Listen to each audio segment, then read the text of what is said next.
Praise the Lord. இன்னைக்கான வீடியோவில் தசம பாகத்தை பற்றி பார்க்கலாம். தசம பாகம் யாருக்குள்ளது? தசம பாகத்தை எதுக்காக நம்ம செலுத்துகிறோம்? எதுக்காக நம்ம தேவனாகிய கர்த்தருக்கு தசம பாகத்தை கொடுக்கணும் அப்படின்னா, தேவனாகிய கர்த்தர்கிட்ட இருந்து உலக ஆசீர்வாதங்களை பெற்றுக்கொள்றதுக்காக. சில ஊழியக்காரங்க சபைக்கு வர எல்லாரையும் பார்த்து, நீங்க எல்லாரும் ஆசீர்வாதத்தை பெற்றுக்கொள்வீங்கன்னு சொல்லி ஆண்டவர் சொல்றாருன்னு சொல்லுவாங்க. அது வெறும் வாயின் வார்த்தை தான், அதுல எந்த பிரயோஜனமும் இல்லை. இது குறித்து தேவனாகிய கர்த்தர் என்ன சொல்றாருன்னா, மல்கியா புஸ்தகத்துல 3ஆம் அதிகாரம் 10வது வசனத்துல, என் ஆலயத்தில் ஆகாரம் உண்டாயிருக்கும்படிக்கு தசம பாகங்களை எல்லாம் பண்டகசாலைக்கு கொண்டு வாருங்கள், அப்பொழுது நான் வானத்தின் பலகணிகளை திறந்து இடம் கொள்ளாமல் போகும் மட்டும் உங்கள் மேல் ஆசீர்வாதத்தை வர்ஷிக்க பண்ண மாட்டேனோ என்று சோதித்து பாருங்கள். தேவனாகிய கர்த்தரை என்ன சொல்றாரு? என்னோட ஆலயத்துல ஆகாரம் உண்டாயிருக்கும்படிக்கு நீங்க தசம பாகத்தை பண்டகசாலைகளுக்கு கொண்டு வாங்க. அப்படி நீங்க செய்யும் போது நான் உங்களை ஆசீர்வதிக்கிறேனா இல்லையாங்கிறத நீங்க சோதித்து பாருங்க. தேவனாகிய கர்த்தர் சொல்றாரு. இந்த இடத்துல நம்ம தசம பாகத்தை கரெக்டா செலுத்தணும் அப்படின்னா அவர் ஆசீர்வதிக்கிறாரா இல்லையாங்கிறத சோதித்து பாருங்கன்னு சொல்றாரு. அப்படி இருக்கும்போது ஒரு சிலர் சொல்றாங்க, நான் தசம பாகம் கரெக்டா செலுத்திட்டு இருக்கேன், தசம பாகத்துல உண்மையா இருக்கேன், என்னோட வாழ்க்கையில எனக்கு எந்த ஆசீர்வாதமும் கிடைக்கலன்னு சொல்றாங்க. தேவனாகிய கர்த்தர் என்ன சொன்னாரு? என்னோட ஆலயத்துல ஆகாரம் உண்டாயிருக்கும்படிக்கு நீங்க தசம பாகத்தை கொண்டு வாங்கன்னு சொன்னாரு. இப்போ நம்ம போய் ஒரு இடத்துல தசம பாகம் செலுத்தணும் அப்படின்னா அங்க ஆகாரம் இருக்கா அப்படிங்கறத சோதிச்சு பார்க்கணும். அந்த ஆகாரத்தை யாரெல்லாம் சாப்பிடணும்னு சொல்லிட்டு தேவனாகிய கர்த்தரே சொல்லியிருப்பாரு. திக்கட்ட பிள்ளைகளும் பரதேசிகளும் விதவைகளும் அதை சாப்பிடணும்னு சொல்லியிருப்பாரு. அதை நம்ம பின்னாடி பார்க்கலாம். இந்த தசம பாகத்தை எப்படி செலுத்தலாம்னு சொல்லி பார்க்கலாம். நீங்க ஒரு இடத்துல போய் தசம பாகத்தை செலுத்துறீங்க அப்படின்னா அங்க ஆகாரம் உண்டாயிருக்கான்னு சொல்லி சோதிச்சு பாருங்க.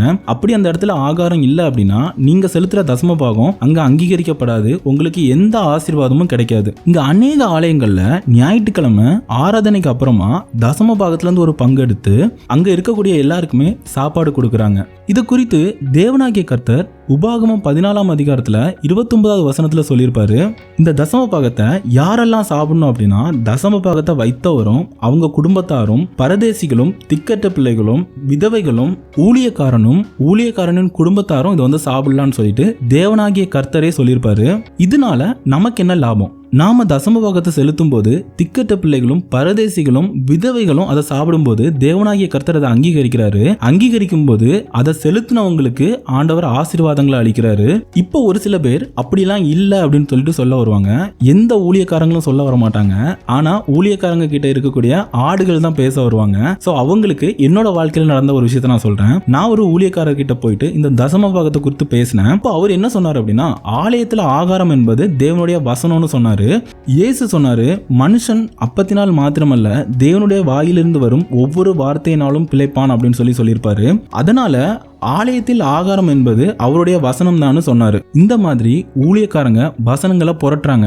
நான் இந்த இடத்துல தேவனாகிய கர்த்தர் என்ன சொன்னாருங்கிறத மறுபடியும் சொல்றேன். என் ஆலயத்தில் ஆகாரம் உண்டாயிருக்கும்படிக்கு தசம பாகங்களை பண்டகசாலைக்கு கொண்டு வாருங்கள், இப்ப நான் உங்களை ஆசீர்வதிப்பேன்னு சொல்லி சொன்னாரு. ஆலயத்துல ஆகாரம் உண்டாயிருக்கணும்னு சொன்னாரு. இப்ப அநேக ஆலயங்கள்ல இந்த ஆகாரத்தை கொடுக்கறாங்க. ஞாயிற்றுக்கிழமை ஆராதனைக்கு அப்புறமா அவங்க தசம பாகத்துல இருந்து அங்க இருக்கக்கூடிய எல்லாருக்கும் மதிய உணவு கொடுக்கறாங்க. அப்படி கொடுக்கும்போது அந்த இடத்துல திக்கட்ட பிள்ளைகள் சாப்பிடுறாங்க, விதவைகள் சாப்பிடுறாங்க, பரதேசிகள் சாப்பிடுறாங்க. இப்படி சாப்பிடும்போது தேவனாகிய கர்த்தர் அந்த தசம பாகம் செலுத்தினவங்களை ஆசீர்வதிக்கிறாரு.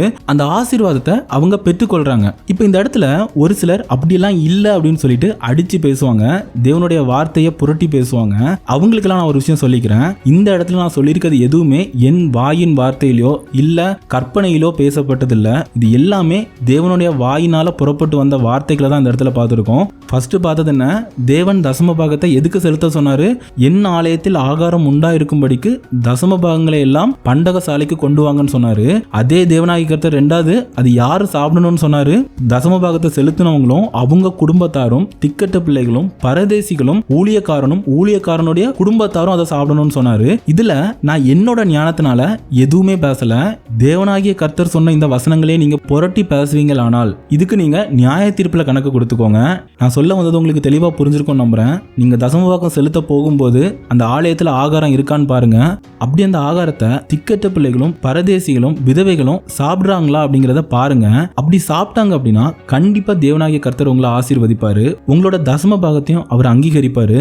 இப்போ ஒரு சிலர் நாங்க தான் தசம பாகமே கொடுக்க மாட்டோமே, அப்ப எங்க கதைலாம் என்னன்னு கேட்டா அதை தேவனாகிய கர்த்தரே சொல்லியிருப்பாரு. மல்கியா 3ஆம் அதிகாரம் 8வது வசனத்துல தசம பாகம் கொடுக்காதவங்க தேவனை வஞ்சிக்கிறாங்களாம். தேவனை வஞ்சிக்கிறதுனா என்ன? அதுக்கு உங்களுக்கே அர்த்தம் தெரியும்னு நினைக்கிறேன். அதனால தேவனாகிய கர்த்தருடைய வார்த்தைக்கு கீழ்ப்படிந்து நடங்க. அதனால ஆசீர்வாதங்களை பெற்றுக்கொள்ளுங்க. God bless you.